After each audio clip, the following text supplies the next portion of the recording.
Perto está o Senhor de todos os que o invocam, de todos os que o invocam em verdade. Ele cumprirá o desejo dos que o temem, ouvirá o seu clamor e o salvará. Salmo 145, verso 18, verso 19. Muito bom dia, que Deus o abençoe nessa manhã. É uma alegria, mais uma vez, podermos estarmos juntos aqui para estudarmos um capítulo da Palavra do Senhor. Queremos pedir a Deus nessa manhã que no decorrer desse dia Ele possa estar ao nosso lado, acompanhando a nossa vida, a nossa família. Como diz o salmista, Salmo 145, verso 18 e 19. Perto está o Senhor dos que o invocam. E é o que nós estamos fazendo nessa manhã. Eu creio que Ele irá cumprir com a sua palavra e está perto de cada um de nós, porque nós estamos invocando o nome dEle. Nós estamos clamando a Ele nessa manhã que esteja ao nosso lado, que esteja na nossa companhia, abençoando a nossa vida, nossos planos, os nossos projetos. Creia nessa palavra. Ele cumprirá o desejo dos que o temem e ouvirá o seu clamor e o salvará. É a promessa de Deus para mim e para você nessa manhã. Ele vai ouvir o nosso clamor, Ele vai ouvir as nossas orações e vai cumprir com a sua palavra ao nosso favor. Nós estamos estudando as epístolas do apóstolo Paulo à igreja de Coríntios, e nessa manhã vou convidar você a abrir a sua Bíblia no capítulo 9, no verso 1. Ora, quanto à assistência a favor dos santos, é desnecessário escrever-vos. O apóstolo Paulo aqui está escrevendo e esclarecendo as suas ideias que ele tinha escrito no capítulo 8, quanto à coleta aos pobres lá em Jerusalém, para que os irmãos ali da igreja de Coríntios, ele não pensasse que ele estava insistindo a respeito desse assunto. Ele então agora no capítulo 9, ele passa aqui a detalhar, colocar detalhadamente o que de fato estava no seu coração e as pessoas que seriam beneficiadas com respeito àquela coleta. Os planos do apóstolo Paulo no ano anterior de ir lá à igreja de Coríntios tinha sido interrompida devido a algumas dissensões que tinha acontecido entre eles e alguns movimentos partidários dentro da própria igreja. Isso interrompeu os planos do apóstolo Paulo conseguir chegar até a igreja de Coríntios. Entretanto, seu objetivo de incentivar os irmãos da Macedônia a permanecerem fiéis, a serem benevolentes, ter um coração aberto para ajudar aqueles que estavam carecendo lá em Jerusalém, ele fala aqui agora da fidelidade dos irmãos lá da igreja de Coríntios. Os cristãos ali de Coríntios precisavam de fato continuar e serem fiéis, porque agindo dessa forma, a confiança que o apóstolo Paulo tinha tido neles e tinha falado a respeito dessa igreja para os irmãos de Macedônia, deveria se cumprir na prática quando eles chegassem ali e vissem o que de fato estava acontecendo na igreja de Coríntios. Portanto, esta era uma ação que o apóstolo Paulo esperava da parte dos irmãos de Coríntios que confiassem na palavra dele.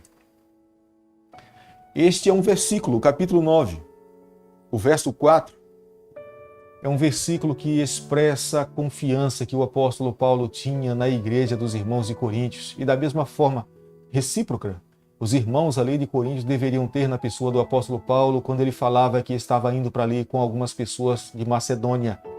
Ele esperava que eles correspondessem para que pudesse gerar fidelidade naqueles outros que também seriam motivados pela ação dos irmãos ali da igreja de Coríntios. O apóstolo Paulo, no capítulo 9, no verso 6, ele usa a expressão: aquele que semeia pouco também ceifará, e o que semeia com fartura, com abundância, também ceifará. Ele usa aqui uma figura de linguagem entre semeador, agricultor e semente, e o solo. Consequentemente, é uma ação muito natural. O agricultor sabe perfeitamente que para que ele tenha uma boa colheita, ele precisa semear.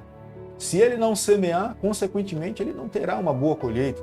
E da mesma forma, o apóstolo Paulo está falando aqui com respeito à igreja de Corinto e aos irmãos de Macedônia e Jerusalém. Se eles não semearem ações de caridade, de generosidade, de amor para com o semelhante, consequentemente eles não terão como colher esse bom fruto. O que eles, na verdade, vierem a semear é o que eles vão colher. Esta é a lei do plantar e do colher. Não tem como ser diferente. E é por isso que ele está usando aqui essa figura de linguagem entre semear e colher. No capítulo 9, no verso 7, Ele fala: cada um contribua segundo o que estiver proposto no coração, não com tristeza ou por necessidade, porque Deus ama quem dá com alegria. Aqui denota a ideia que vale a pena nessa manhã nós refletirmos com respeito à mordomia e à fidelidade a Deus, porque aqui não tem uma ideia de você devolver para Deus o que está no teu coração sem que seja algo planejado. Não é naquele momento em que o diácono está passando com a salva na mão que você vai colocar ali o que de fato você naquele instante é tocado para fazer. Mas é algo que você já se programou, você já planejou, Deus já colocou no teu coração, você reconhece que foi abençoado por Deus, você sente que Deus tem conduzido a sua vida e você está com o seu coração extremamente agradecido a Deus. Então, no seu momento particular com Deus, em devoção, em oração, em comunhão com o Senhor, Deus já colocou no teu coração que você tem uma quantia específica que você entende que deve ser entregue a Deus, justa e honesta, que Deus abençoou tanto a tua vida e você fala: bom Senhor, aqui agora eu estou devolvendo porque eu reconheço que as tuas bênçãos sobre a minha vida foram grandiosas. É isso que o apóstolo Paulo está falando aqui, proposto no coração.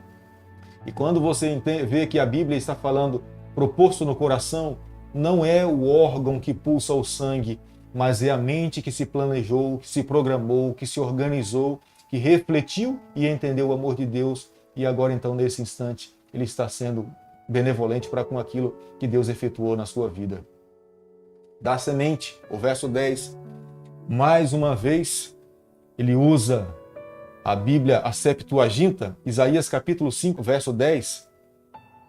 Ele usa uma analogia entre a agricultura e o mundo espiritual. Assim como Deus precisa de agricultores para que semeiem o evangelho no mundo, Deus também precisa de homens e de mulheres que semeiem a caridade e a benevolência. A lei da semeadura e da colheita no mundo natural é a mesma coisa que acontece no mundo espiritual.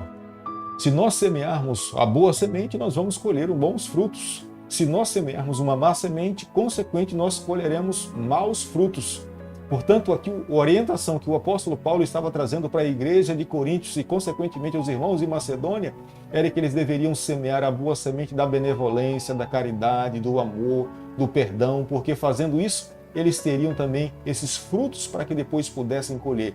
Nos momentos que eles precisassem futuramente, se viessem a precisar, as outras igrejas seriam benevolentes, com caridade, com amor, com misericórdia, iriam também ajudar a eles, porque eles já tinham ajudado outras pessoas. Deus, ele fornece a semente através do Espírito Santo, ordena as estações, envia o sol e a chuva.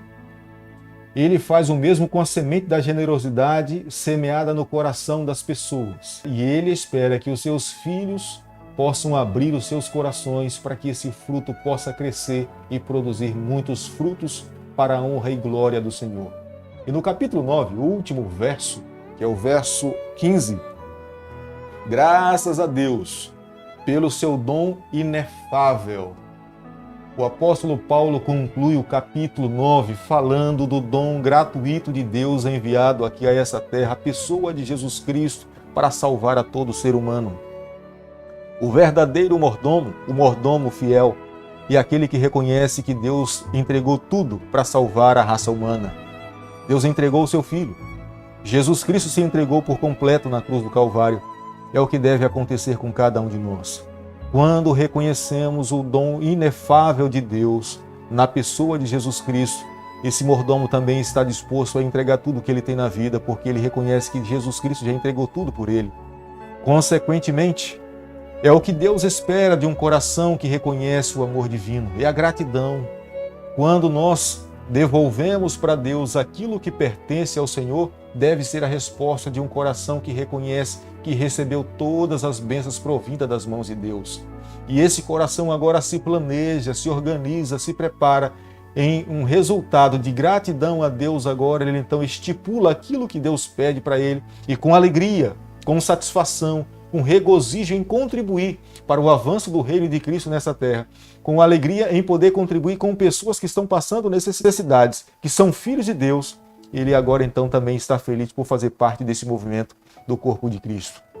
Amigo irmão, nessa manhã, Termino aqui pedindo a Deus que o Senhor plante no nosso coração essa semente da generosidade, da gratidão, do amor, da misericórdia. Se Ele plantar, se o nosso coração estiver aberto para receber essa bênção de Deus, essas sementes que são divinas, eu tenho certeza que, como resultado da obra do Espírito Santo no nosso coração, muitos frutos serão produzidos para a honra e glória do Senhor. E nós veremos muito em breve o nosso Salvador Jesus Cristo voltando a essa terra buscar o seu povo. Quero pedir a Deus nessa manhã a bênção dele sobre a minha vida e sobre a tua vida também. Bondoso Deus e Pai, nos toma nas tuas mãos nessa manhã. Muito obrigado por Jesus Cristo ter vindo a essa terra. Ele se entregou por completo para nos dar o direito da vida eterna. Nós também queremos, Senhor, nos colocar e entregarmos tudo que temos para o avanço do teu reino aqui nessa terra. Fica conosco, nos prepara, nós oramos e pedimos em nome de Jesus. Que Deus te abençoe e te guarde. Que Ele faça resplandecer o seu rosto sobre você. Que Ele tenha misericórdia de todos nós e nos conceda a sua paz em nome de Jesus. Amém.